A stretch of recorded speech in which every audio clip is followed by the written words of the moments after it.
Olá, você que acompanha o podcast na íntegra, seja bem-vindo.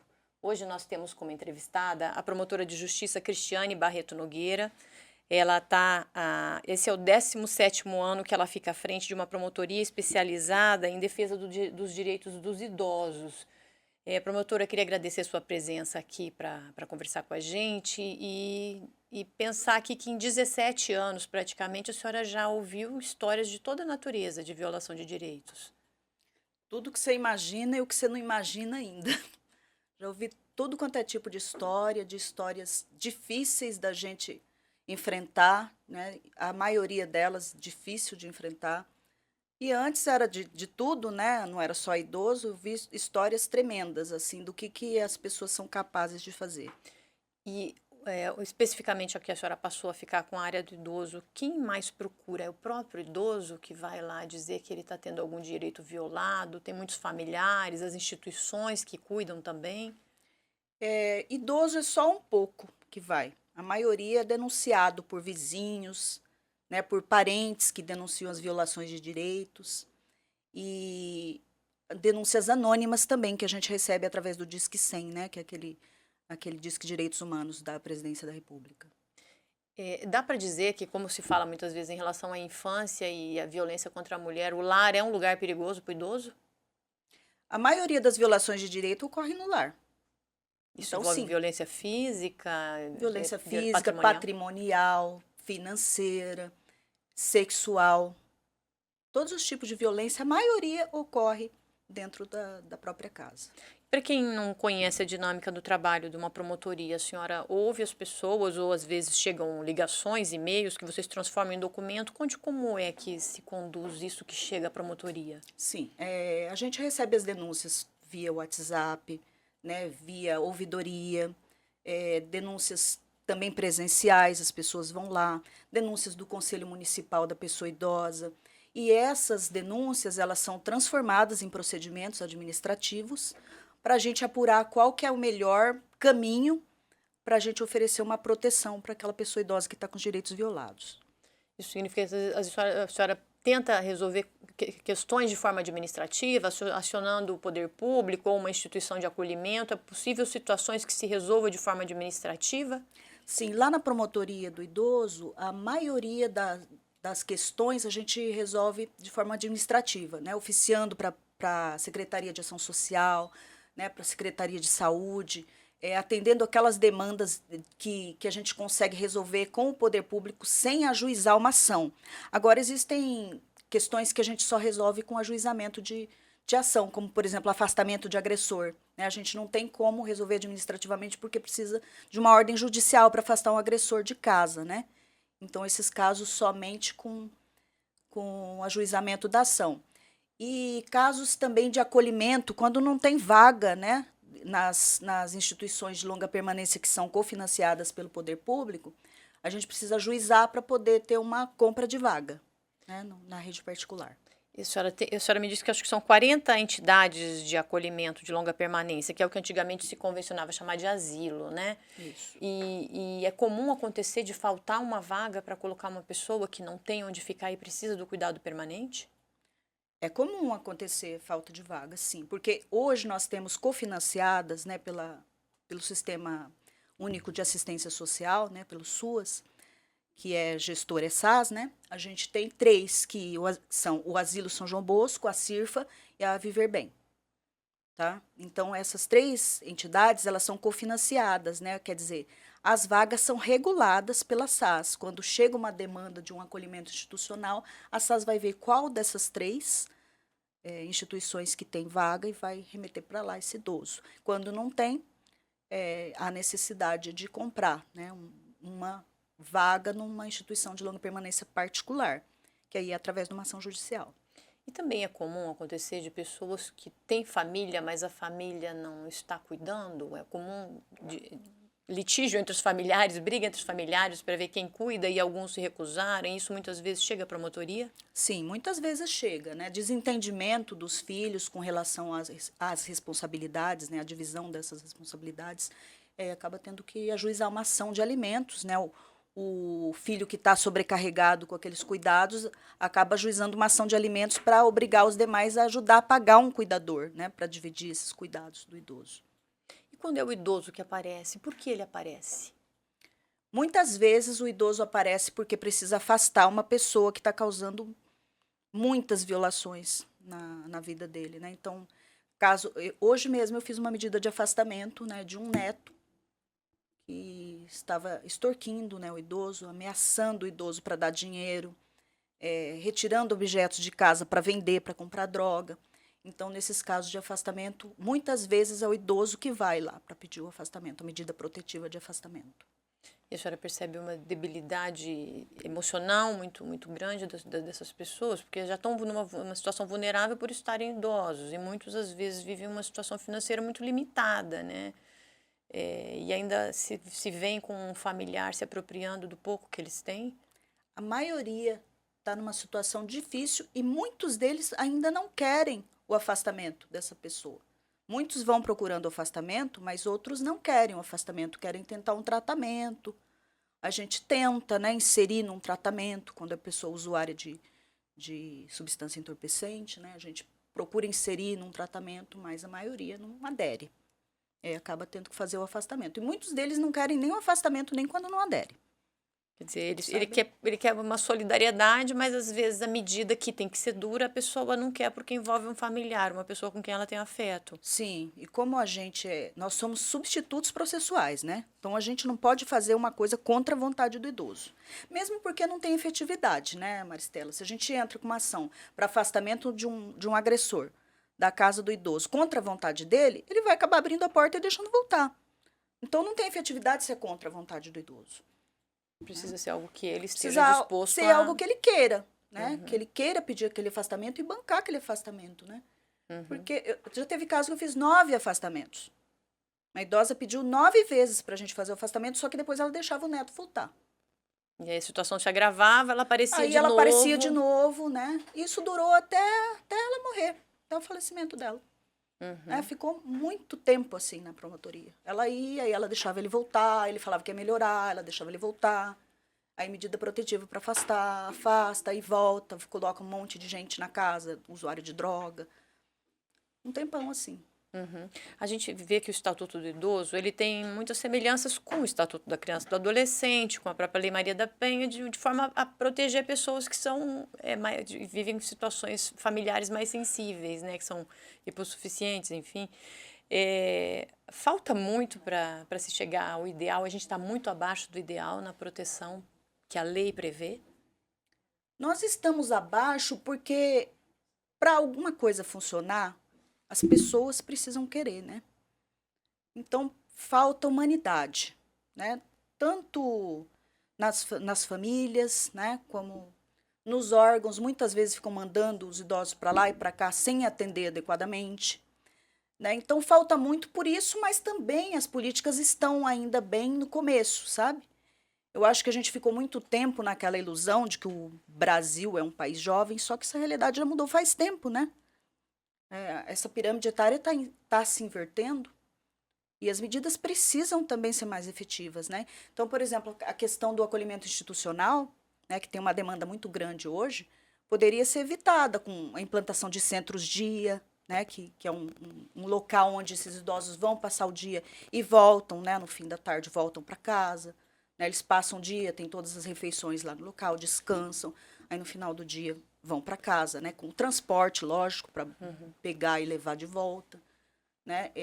O caso também de a família acolhedora, né, que alguns estados já têm a família acolhedora, que são famílias que têm uma disponibilidade para receber um idoso em casa, um idoso que não seja da família deles, como se fosse esse projeto padrinho que tem na infância. Isso, né? aplicar com o idoso a mesma lógica que se tem com a criança. Né? Então, a família acolhedora também é uma política que já existe em alguns lugares. Então, a política ela precisa se desenvolver, né, para alcançar um atendimento melhor para a pessoa idosa e muitas vezes evitar o acolhimento institucional.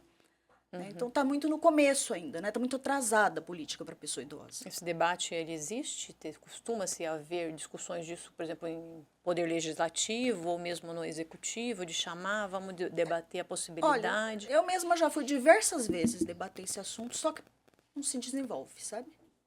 Não vai para frente. A gente conversa, fala da utilidade, da necessidade, né, e das consequências, né, da falta dessas políticas, mas é uma coisa que não vai. A vontade política ela precisa existir, né?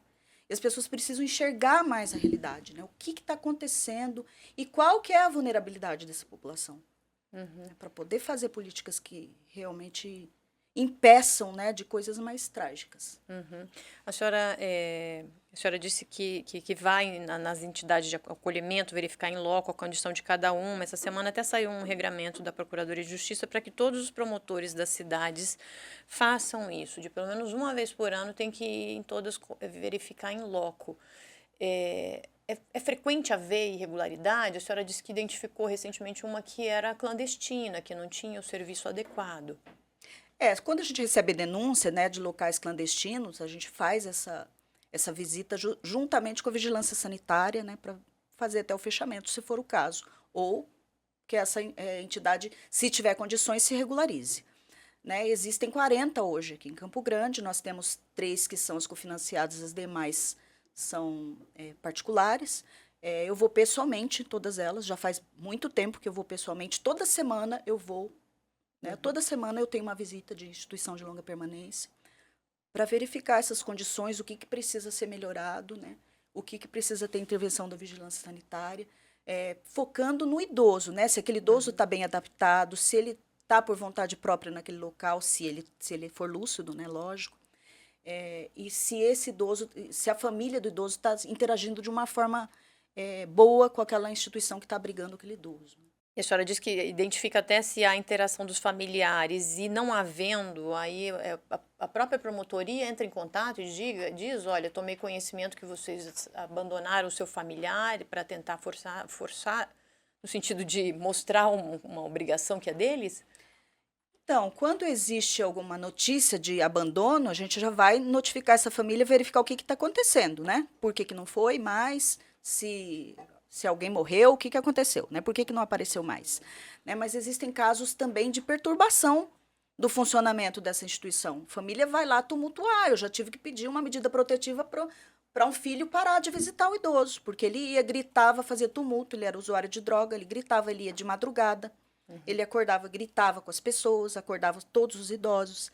Então, é o tipo de interação, né, que a família está tendo com essa instituição. Quando tem família, né? Porque muitos idosos estão acolhidos porque não têm família, né? Foram abandonados ou perderam o vínculo familiar. E uma outra coisa que a senhora estava dizendo antes, que é relevante, assim, que a gente hoje, por conta da longevidade, mudança, enfim, das condições de saúde, novos medicamentos e tudo mais, a senhora viver situações em que um idoso cuida de um mais idoso, né? Um filho que talvez tenha mais de 60 e tantos, que está lá cuidando de um pai com 80, 90. Então, na verdade, são 2 pessoas para serem protegidas, né? Isso.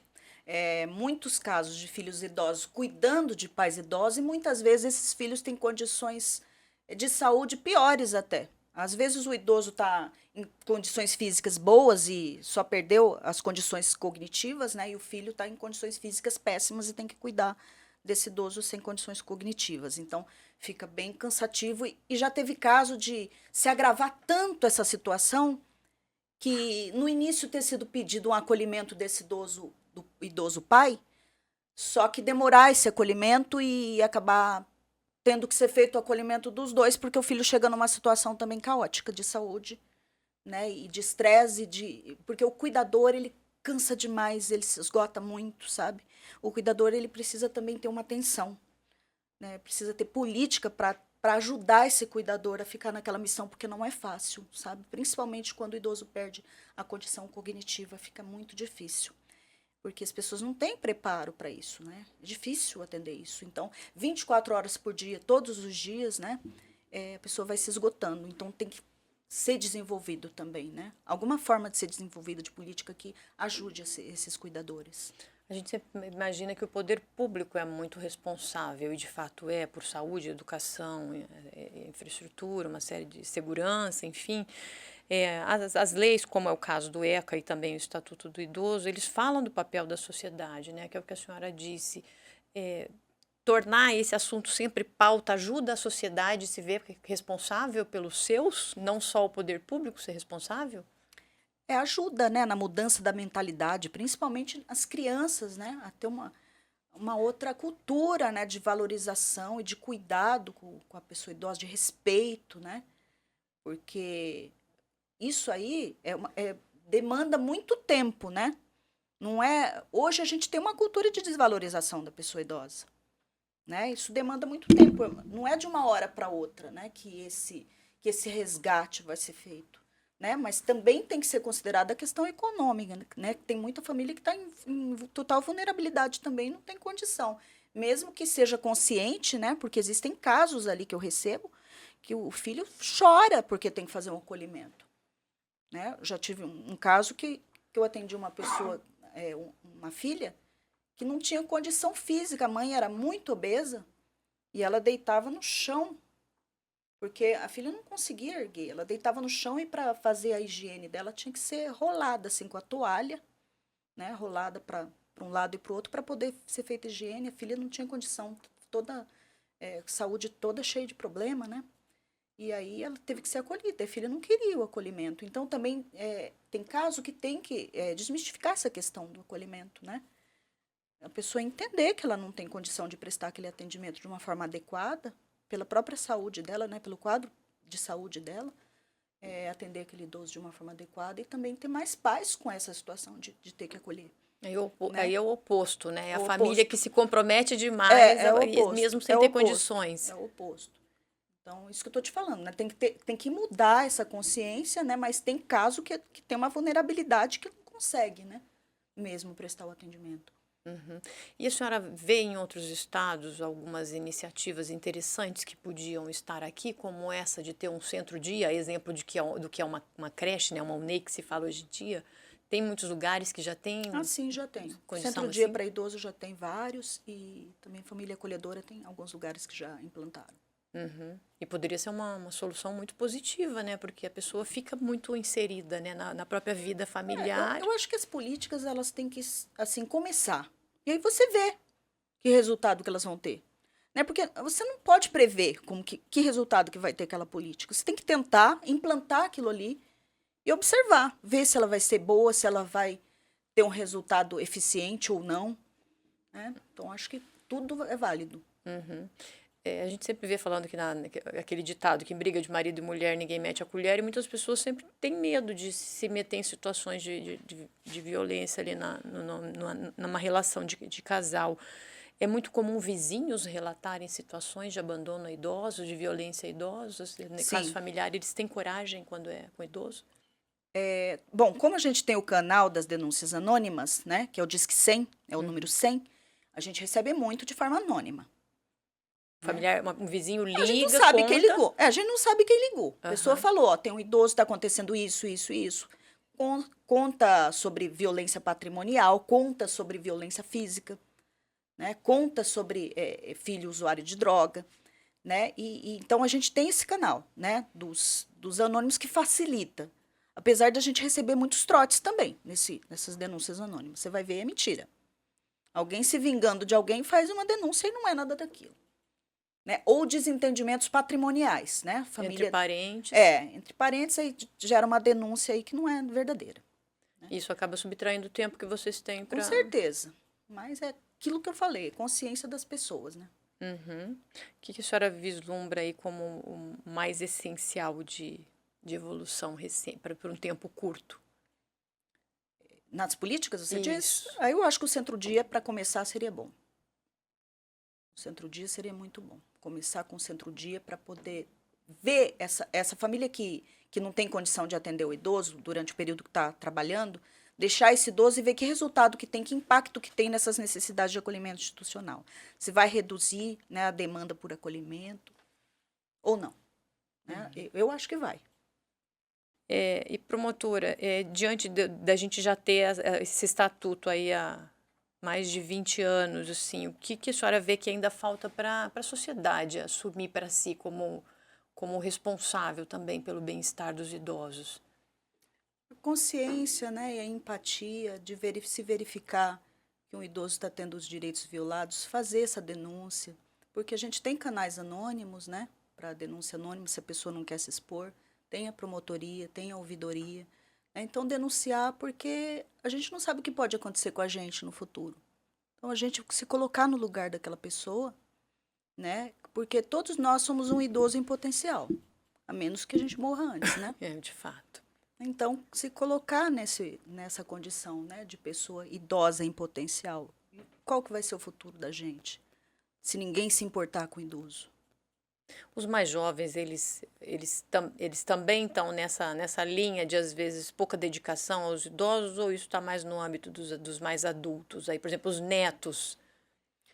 Eu acho que pode começar até nas escolas isso, a conscientizar, né, sobre o papel da pessoa idosa, que ela já se dedicou, que ela já trabalhou, né, que ela já cuidou de outros, que ela já cuidou de criança, que ela já cuidou dos filhos dela.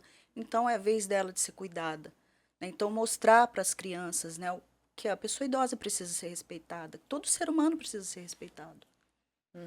Queria agradecer, então, a presença da senhora aqui em vir e explicar um pouco para os leitores sobre a dinâmica, aos espectadores sobre a dinâmica, né, do trabalho da promotoria, e desejar sucesso aí no encaminhamento dos pleitos que chegam até a promotoria dos idosos. Eu que quero agradecer pela oportunidade, eu acho que é uma forma de conscientizar a sociedade e me coloco à disposição lá na promotoria para atender quem precisar do nosso serviço. Ok, Obrigada. obrigada.